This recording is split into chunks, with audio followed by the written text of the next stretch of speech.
بسم اللہ الرحمن الرحیم وَلَوْ أَنَّنَا نَزَّلْنَا إِلَيْهِمُ الْمَلَائِكَةَ وَكَلَّمَهُمُ الْمَوْتَى وَحَشَرْنَا عَلَيْهِمْ كُلَّ شَيْءٍ قُبُلًا مَا كَانُوا لِيُؤْمِنُوا إِلَّا أَن يَشَاءَ اللَّهُ وَلَكِنَّ أَكْثَرَهُمْ يَجْهَلُونَ۔ اس آیت مبارکہ سے 8ویں پارے کا آغاز ہوتا ہے۔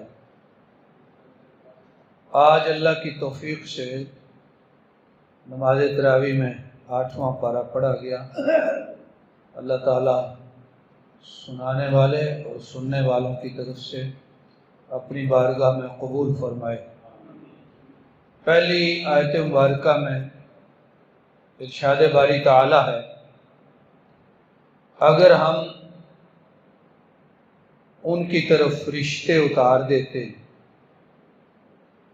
اور ان سے مردے اٹھ کے باتیں کرتے، ہر چیز ہم ان کے سامنے لا کھڑی کرتے، پھر بھی وہ ایمان نہ لاتے سوائے اس کے کہ اللہ چاہے۔ جیسا کہ کل کی گفتگو میں آپ نے سنا کہ یہ صورت مبارکہ ایک ایجابی انداز کے ساتھ آئی ہے۔ سوال کرنا، پوچھنا اور استفسار کرنا، پھر اس کا جواب دینا۔ تو یہ جو ایجاب آیا ہے اللہ کی توحید کے حوالے سے، رسول اکرم صلی اللہ علیہ وسلم کی رسالت کے حوالے سے اور عقیدہ آخرت کے حوالے سے، لہذا یہاں اس 8ویں پارے کی پہلی آیت میں یہ فرما دیا کہ ایمان اصل میں جو بھی قبول کرتا ہے وہ اللہ کی مرضی اور مشیت سے کرتا ہے۔ کوئی چیز دیکھ کے یا کسی بندے کے زور پر کوئی ایمان قبول نہیں کرتا، اللہ پاک چاہے پھر ایمان بندہ قبول کرتا ہے۔ تو اس حقیقت کے بیان کے بعد کی آیات میں اللہ تبارک و تعالیٰ نے، چونکہ یہ سورت ہے الانعام، اور کل بتایا تھا انعام کا معنی ہے چوپائے جانور، تو اس میں پھر یہاں پہ کچھ چوپائے جانوروں کا ذکر آ گیا ہے۔ یہ اس انداز میں آیا ہے کہ مشرکین مکہ نے اپنی مرضی سے کچھ جانور حرام کر لیے، کچھ حلال کر لیے۔ پھر بعض جانوروں کے حوالے سے وہ کہتے تھے کہ ان پر سواری حرام ہے، بعض جانوروں کو ذبح کرتے تو کہتے کہ اس کو مرد کھا سکتے ہیں، عورتیں نہیں کھا سکتی۔ اس طرح کے انہوں نے فرق بنائے ہوئے تھے، اور اسی طرح کے فرق انہوں نے اپنی مرضی سے کھیتیوں میں بھی بنائے ہوئے تھے۔ تو اللہ تعالیٰ نے فرمایا کہ یہ تمہاری اپنی بنائی ہوئی چیزیں ہیں، یہ اللہ تعالیٰ کا حکم نہیں ہے۔ لہذا واضح لفظوں میں ارشاد فرمایا، قُلْ لَا أَجِدُ فِي مَا أُوحِيَ إِلَيَّ مُحَرَّمًا عَلَى طَاعِمٍ يَطْعَمُهُ، فرمایا کہ آپ کہہ دیجئے کہ جو مجھ پر وحی اتاری گئی ہے اس میں میں کوئی چیز حرام نہیں پاتا جو کسی کھانے والے کے لیے حرام کر دی گئی ہو، سوائے اس کے کہ مردار ہو یا بہنے والا خون ہو یا خنزیر کا گوشت ہو یا وہ جو غیر اللہ کے لیے پکارا گیا۔ اس کے علاوہ جو جانوروں کی حلت اور حرمت بنائی گئی ہے یہ تم نے اپنی مرضی سے بنائی ہے۔ پھر اگلی آیات میں اللہ تبارک و تعالیٰ نے فرمایا کہ آؤ میں تمہیں پڑھ کے سناؤں کہ تمہارے رب نے تم پہ کیا حرام کیا۔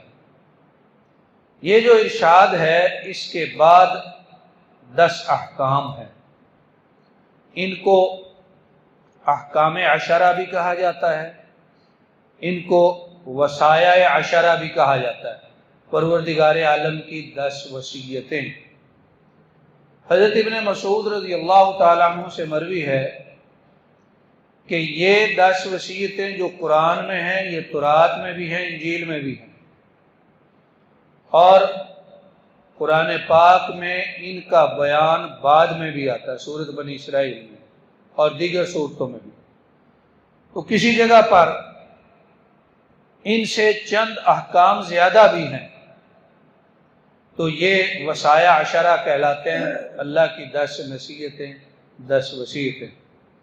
اور امام قرطبی رحمہ اللہ نے ایک صحابی کا قول نقل کیا ہے، فرماتے ہیں کہ تم میں سے جو چاہے کہ وہ حضرت محمد صلی اللہ علیہ وسلم کی وصیت پڑھ لے، جو وصیت فرما کے وہ اپنی امت کو اس دنیا سے گئے، اس کو چاہیے کہ یہ آیتیں پڑھ لے۔ ان میں جو وصیتیں ہیں یہ اللہ کے پیارے رسول کی وصیتیں ہیں۔ تو دیکھیں یہاں کون سی 10 باتیں بتائی گئی۔ پہلی بات فرمایا اللہ کے ساتھ کسی کو شریک نہ ٹھہراؤ۔ دوسری بات والدین کے ساتھ حسن سلوک کرو۔ تیسری بات اپنی اولادوں کو بھوک کے ڈر سے قتل نہ کرو، اس لیے اللہ فرماتے ہیں تمہیں بھی ہم رزق دیتے ہیں انہیں بھی ہم رزق دیتے ہیں۔ تم یہ نہ سمجھو کہ اولاد کا رزق ہمارے ذمہ آ جائے گا اور ہمارے لیے مشکل ہو جائے گا۔ تم تو اپنے رزق کے بھی ذمہ دار نہیں ہو، تمہیں بھی اللہ دیتا ہے۔ فرمایا تمہیں بھی ہم دیتے ہیں انہیں بھی ہم دیں گے۔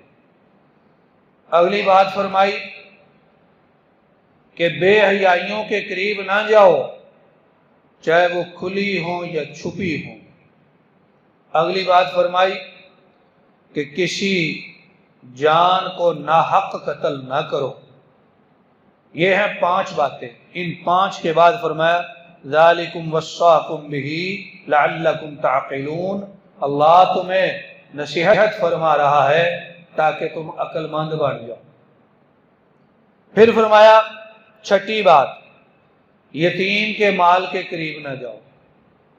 7ویں بات ماپ اور تول کو انصاف کے ساتھ پورا کرو۔ 8ویں بات جب بھی بات کہو یا فیصلہ کرو تو عدل کا فیصلہ کرو، چاہے وہ بات تمہارے قریبیوں کے خلاف کیوں نہ جا رہی ہو، عدل کا فیصلہ کرو، سچی بات کہا کرو۔ اس سے اگلا ارشاد فرمایا اللہ کے وعدے کو پورا کیا کرو۔ اللہ کے نام کا کسی کو وعدہ دیا ہے، کسی کو اللہ کی قسم دے کے اللہ کا واسطہ دے کے معاملہ کیا ہے، اس کو پورا کرو۔ یہ ہیں 4 باتیں، پہلے گزری 5، کل ہو گئی 9۔ تو ان 4 کے بعد فرمایا ذالکم وصاکم بہ لعلکم تذکرون، یہ اللہ تمہیں نصیحت فرماتا ہے تاکہ تم نصیحت پکڑنے والے بن جاؤ۔ اب اگلی آیت میں ایک الگ نصیحت ہے جو 10ویں ہے، وہ یہ ہے کہ فرمایا یہ میرا سیدھا راستہ ہے، صراط مستقیم ہے، اس کی پیروی کرو، اسے چھوڑ کے اور راہوں پہ نہ چلنا ورنہ تم گمراہ ہو جاؤ۔ تو صراط مستقیم وہ راستہ ہے جو اللہ کے پیارے نبی جناب محمد مصطفیٰ صلی اللہ علیہ وسلم نے امت کو عنایت فرمایا، سیدھا راستہ۔ وہ کون سا راستہ ہے؟ کتاب و سنت والا۔ اس لیے شاعر کہتا ہے کتاب و سنت پہ چلا چل اے سالک بے دھڑک، کہ جنت الفردوس کو جاتی ہے سیدھی یہ سڑک۔ یہ صراط مستقیم جنت والا راستہ ہے، جب اس سے ہٹو گے تو پھر گمراہی کے راستے۔ جیسا کہ پہلے گزارش کی گئی کہ اس صورت میں اللہ تبارک و تعالیٰ نے ایجابی انداز اختیار کیے، سوال، یا فرمایا کہہ دو، ان کو بتا دو، ان سے پوچھو، ان سے سوال کرو۔ لہذا سورۃ مبارکہ کی آخری آیات میں فرمایا ان سے کہہ دو کہ بے شک میری نماز اور میری قربانی اور میرا جینا اور میرا مرنا سب اس اللہ کے لیے ہے جو جہانوں کا پروردگار ہے، اس کا کوئی شریک نہیں، اور مجھے اسی بات کا حکم دیا گیا ہے اور میں اس کا سب سے پہلا فرما بردار اور ماننے والا ہوں۔ پھر اگلی آیت میں فرمایا آپ ان سے فرما دیجئے کہ کیا میں اللہ کے علاوہ کوئی اور رب تلاش کروں جو کہ ہر چیز کا رب ہے؟ اس رب کے ہوتے ہوئے میں کوئی اور رب چاہوں؟ نہیں، میں اس سچے رب کو ماننے والا ہوں جو ایک الہ۔ تو اس طرح سوال اور ایجاب کے انداز میں یہ صورت مبارکہ شروع سے آخر تک مشتمل ہے، اور یہ اس کی ایک خاص انفرادیت ہے۔ سورت الانعام کا یہاں پر اختتام ہوا، اس کے بعد شروع ہوتی ہے سورت الاعراف۔ سورت الاعراف بھی مدنی صورت ہے۔ اس صورت مبارکہ میں اللہ تبارک و تعالیٰ نے امر رسالت اور توحید اور حشر نشر کا ذکر بڑی تفصیل سے فرمایا ہے۔ یہاں شروع میں ایک بات ارشاد فرمائی کہ والوزن یومئذ الحق، اس دن وزن برحق ہے، قیامت والے دن وزن ہوگا۔ اب وزن کس کا ہوگا؟ اس کے بارے میں احادیث مبارکہ کا مطالعہ ہمیں یہ بتاتا ہے کہ انسانوں کے اعمال کا وزن ہوگا، اعمال کا وزن بھی ہوگا، اور خود انسانوں کا وزن بھی ہوگا، اور انسانوں کے اقوال کا وزن بھی ہوگا، اور انسانوں کے اعمال جس کاغذ پر جس رجسٹر پر لکھے گئے ان کا وزن بھی ہوگا۔ لہذا وزن کے بارے میں مختلف کیفیتیں ہیں اور ان سب کو ماننا ضروری ہے۔ قرآن پاک نے یہاں پہ ایک اجمالی بات بتا دی کہ اس دن کا وزن برحق ہے، وزن ہوگا، اور قرآن نے اسی لیے واضح طور پہ کہا کہ جن کے نیکیوں کے پلڑے بھاری ہو گئے وہ کامیاب ہو جائیں گے، جن کے نیکیوں کے پلڑے ہلکے ہو گئے وہ ناکام ہو جائیں گے۔ ہاں، دو قسم کے لوگوں کا وزن نہیں ہوگا، ایک وہ جو بغیر حساب کے جنت میں جانے والے ہیں، اور ایک وہ جو بغیر حساب کے جہنم میں جانے والے ہیں، ان کا وزن نہیں ہوگا۔ دعا فرمائے اللہ ہمیں پہلوں میں شامل فرمائے، جو بے حساب جنت میں جانے والے ہیں۔ وزن ان کے اعمال کا ہوگا جن کے ہاں نیکیاں اور بدیاں دونوں ہیں، باقی دو گروہ بغیر حساب چلے گئے۔ اور ہمارے پیارے رسول صلی اللہ علیہ وسلم کا یہ ارشاد ہے کہ میری امت میں سے 70,000 بندے ایسے ہوں گے جو بغیر حساب کتاب کے جنت میں جائیں گے، 70,000 بندے۔ تو یہاں فرمایا اس دن کا وزن برحق ہے۔ پھر اگلی آیات میں پروردگار عالم نے حضرت آدم علیہ السلام کی تخلیق کا واقعہ ذکر فرمایا۔ تھوڑا اشارہ پہلے پارے میں بھی گزرا، اور پھر آگے 15ویں پارے میں بھی اشارہ ہے، 23ویں پارے میں بھی اشارہ ہے، لیکن یہاں بات ذرا تفصیل سے آئی ہے دیگر مقامات کی نسبت۔ خلاصہ یہ ہے کہ اللہ تبارک و تعالیٰ نے حضرت آدم علیہ السلام کی تخلیق کا ارادہ فرمایا، فرشتوں کو اطلاع فرمائی۔ فرشتوں نے کہا اللہ ہم تیری پاکیزگی اور حمد و تسبیح بیان کرنے والے ہیں، اس مخلوق کی کیا ضرورت ہے؟ اللہ نے فرمایا تم وہ نہیں جانتے جو میں جانتا ہوں۔ لہذا آدم کو بنا دیا، پھر سجدہ کروایا، تو ابلیس نے جو جنوں میں سے تھا پرہیزگار بن کے فرشتوں میں شامل کیا گیا تھا، اس نے سجدے سے انکار کر دیا، اسے بارگاہ الہی سے نکال دیا گیا، دھتکار دیا گیا، رائندہ درگاہ الہی ہوا۔ جب نکالا گیا تو کہنے لگا کہ اللہ میں اس آدم جس کو سجدہ نہ کرنے کی پاداش میں مجھے یہاں سے نکالا گیا، میں اس کی اولاد کو بہکاؤں گا، انہیں گمراہ کروں گا۔ اللہ نے فرمایا جاؤ تم اپنا زور لگا لو، جو میرے خالص بندے ہیں ان پر تیرا زور نہیں چلے گا۔ تو شیطان نے اولاد آدم کو بہکانے کے لیے جن باتوں کا اظہار کیا یا بعد میں جو عمل کیے، ان میں سے ایک بڑی بات یہاں قرآن پاک واضح کر رہا ہے، وہ ہے اولاد آدم کو بے حیا بنانا اور بے لباس بنانا۔ قرآن نے یہاں واضح فرمایا اے اولاد آدم، دیکھو ہم نے تمہیں لباس عطا کیا اور یہ لباس تمہیں کئی جگہوں پہ گرمی اور سردی سے بھی بچاتا ہے اور تمہارے اندر پرہیزگاری پیدا کرتا ہے، تمہاری شرمگاہوں کو چھپاتا ہے۔ اور فرمایا اولاد آدم، دیکھو کہیں ایسا نہ ہو کہ شیطان تمہارا لباس اتروانے کی کوشش کرے جیسے اس نے تمہارے ماں باپ کا جنت والا لباس اتروایا تھا۔ اور جب ان کا لباس اتروایا گیا تو قرآن کہتا ہے جنت کے درختوں کے بڑے بڑے پتے لے کے وہ اپنے جسموں کے ساتھ چپکانے لگے، گویا کہ اپنے جسم کو چھپانے لگے، پردہ کرنے لگے۔ اس سے یہ بات سمجھ آتی ہے کہ آدم اور اولاد آدم کی فطرت میں حیا رکھی گئی ہے، اور جو بھی حیا کے رستے سے ہٹتا ہے وہ شیطان کا پیروکار ہے۔ فرمایا شیطان تمہیں وہاں سے گھات لگاتا ہے جہاں سے تم نہیں دیکھ سکتے، تمہیں پتہ نہیں چلتا۔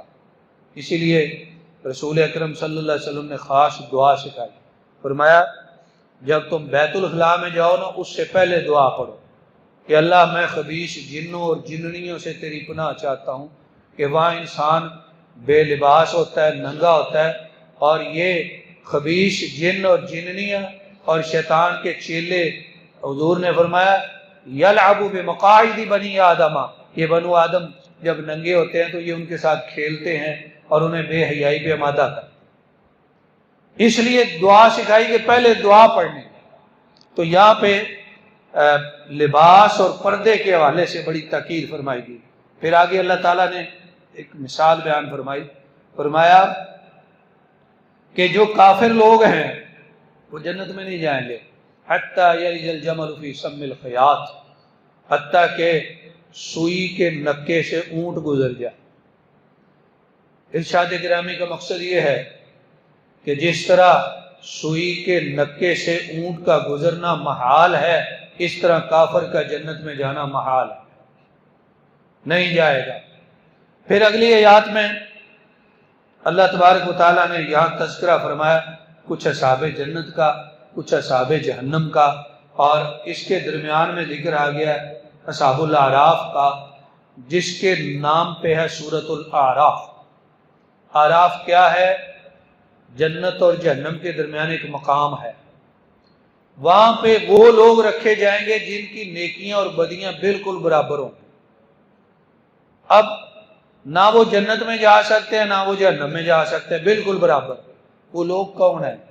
مفسرین کرام نے مختلف آراء کا اظہار کیا ہے، اور امام قرطبی رحمہ اللہ نے ایک موقوف روایت حضرت ابن عباس سے نقل کی ہے کہ وہ لوگ ہوں گے کہ جنہوں نے اپنے والدین کی اجازت کے بغیر جہاد کیا۔ اب جہاد انہیں جنت میں لے جانا چاہتا ہے، والدین کی نافرمانی جہنم میں لے جانا چاہتی ہے۔ اور اس طرح کے کچھ اور لوگ ہوں گے آراف میں۔ تو قرآن پاک کی تفاسیر اور احادیث مبارکہ کا مطالعہ ہمیں یہ بتاتا ہے کہ بالآخر اللہ تبارک و تعالیٰ اپنے فضل و کرم سے یہ جو درمیان والے ہیں جنہیں اصحاب الاعراف کہا جاتا ہے، اللہ تعالیٰ انہیں بھی جنت میں داخل کر دیں گے۔ پھر دو ہی گروہ ہوں گے، یا جنت والے یا جہنم والے، یہ درمیان والا اعراف بالآخر ختم ہو جائے۔ اس کا اللہ تعالیٰ نے یہاں پہ تذکرہ کیا۔ پھر یہاں پہ اللہ کریم نے فرمایا دیکھو تمہارا رب وہ ہے جس نے آسمانوں اور زمین کو 6 دنوں میں پیدا کیا، پھر وہ عرش پہ مستوی ہو گیا، اسی کا امر ہے، اسی کی خلق ہے، اور تم جب بھی اپنے رب کو پکارو آہستگی اور عاجزی سے پکارو۔ ایک مقام پہ فرمایا